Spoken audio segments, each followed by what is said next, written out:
আসসালামু আলাইকুম, স্বাগতম জানাচ্ছি বিবিসি নিউজ আন্তর্জাতিক সংবাদে। শুরুতেই সংবাদ শিরোনাম, এরপর বিস্তারিত। নিরাপত্তা নিয়ে পেন্টাগনের দাবিকে মিথ্যা বলে দাবি মার্কিন সেনাদের। ইসরায়েল ফার্স্ট নয়, আমেরিকা ফার্স্ট নীতিতে ফিরে আসতে বলল ইরান। বুশ, ওবামা, বাইডেনকে চাপ দিয়েছিল ইসরায়েল, ফাঁদে পা দিয়েছে শুধু ট্রাম্প। দর্শক, এতক্ষণ শুনছিলেন সংবাদ শিরোনাম। এখন বিস্তারিত। আপনি যদি ইসরায়েলের ধ্বংস চান এবং মুসলিমদের পাশে থাকেন, তাহলে ভিডিওতে লাইক করে চ্যানেলটি অবশ্যই সাবস্ক্রাইব করে দিবেন এবং আপনার মূল্যবান মতামত অবশ্যই কমেন্টে লিখে জানিয়ে দিবেন। এখন বিস্তারিত।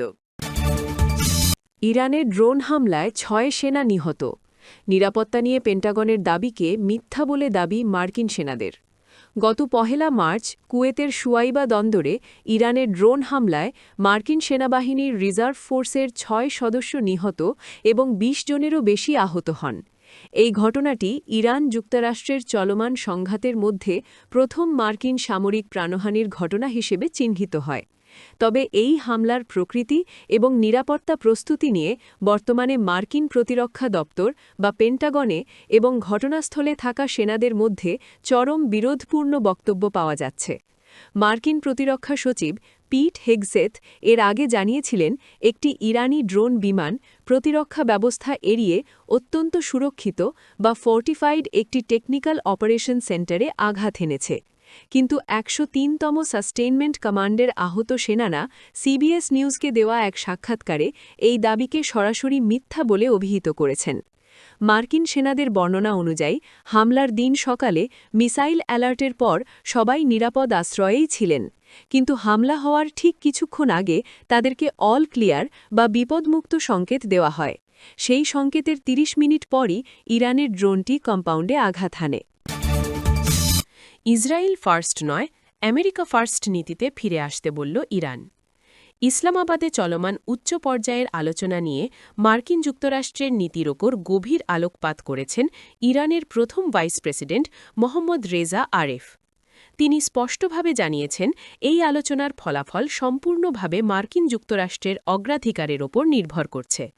সম্প্রতি সামাজিক যোগাযোগ মাধ্যম এক্সে, সাবেক টুইটারে দেওয়া এক বার্তায় রেজা আরেফ মন্তব্য করেছেন, যদি মার্কিন প্রতিনিধিরা আলোচনার টেবিলে তাদের নিজস্ব স্বার্থ বা আমেরিকা ফার্স্ট নীতিতে অটল থাকেন, তবে উভয় পক্ষের জন্য লাভজনক একটি চুক্তি হওয়ার সম্ভাবনা রয়েছে। তবে তিনি একই সঙ্গে মার্কিন এজেন্ডায় ইসরায়েল ফার্স্ট নীতির অন্তর্ভুক্তি নিয়ে তীব্র সতর্কতা জারি করেছেন। রেজা আরেফ হুঁশিয়ারি উচ্চারণ করে বলেন, মার্কিন যুক্তরাষ্ট্র যদি সেই পথে অগ্রসর হয়, তবে আলোচনার ফলাফল হবে চুক্তিহীন। এমন পরিস্থিতিতে ইরান অনিবার্যভাবে তাদের প্রতিরক্ষা ব্যবস্থাকে আগের চেয়ে আরও বেশি শক্তিশালী ও জোরালোভাবে চালিয়ে যাবে বলে তিনি উল্লেখ করেন। পরিশেষে ইরানের এই শীর্ষ নেতা সতর্ক করে দিয়ে বলেন, যদি আলোচনার পথ রুদ্ধ হয়ে যায় এবং পরিস্থিতি সংঘাতের দিকে মোড় নেয়, তবে তা পুরো বিশ্বের জন্য আরও বড় ধরনের আর্থিক ও ভূ-রাজনৈতিক ক্ষতির কারণ হয়ে দাঁড়াবে। সাবেক মার্কিন পররাষ্ট্রমন্ত্রী জন কেরি বুশ, ওবামা, বাইডেনকে চাপ দিয়েছিল ইসরায়েল, ফাঁদে পা দিয়েছে শুধু ট্রাম্প। সাবেক মার্কিন পররাষ্ট্রমন্ত্রী জন কেরি বলেছেন, ইসরায়েলের প্রধানমন্ত্রী বেনিয়ামিন নেতানিয়াহু একাধিকবার যুক্তরাষ্ট্রের বিভিন্ন প্রশাসনের ওপর ইরানে সামরিক হামলা চালানোর জন্য চাপ দিয়েছিলেন, তবে পূর্ববর্তী কোনো প্রেসিডেন্টই এতে সম্মত হননি।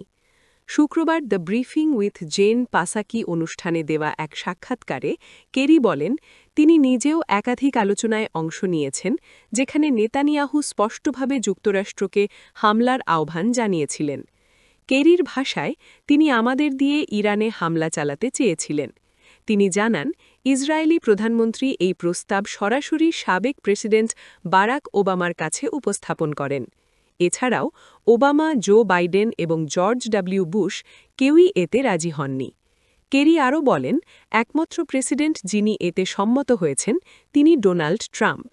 তিনি সাম্প্রতিক একটি প্রতিবেদনের কথা উল্লেখ করে বলেন, নেতানিয়াহু সামরিক হামলার পক্ষে বিস্তারিত যুক্তি উপস্থাপন করেছিলেন, যেটিকে তিনি ৪ দফা প্রস্তাব হিসেবে বর্ণনা করেন।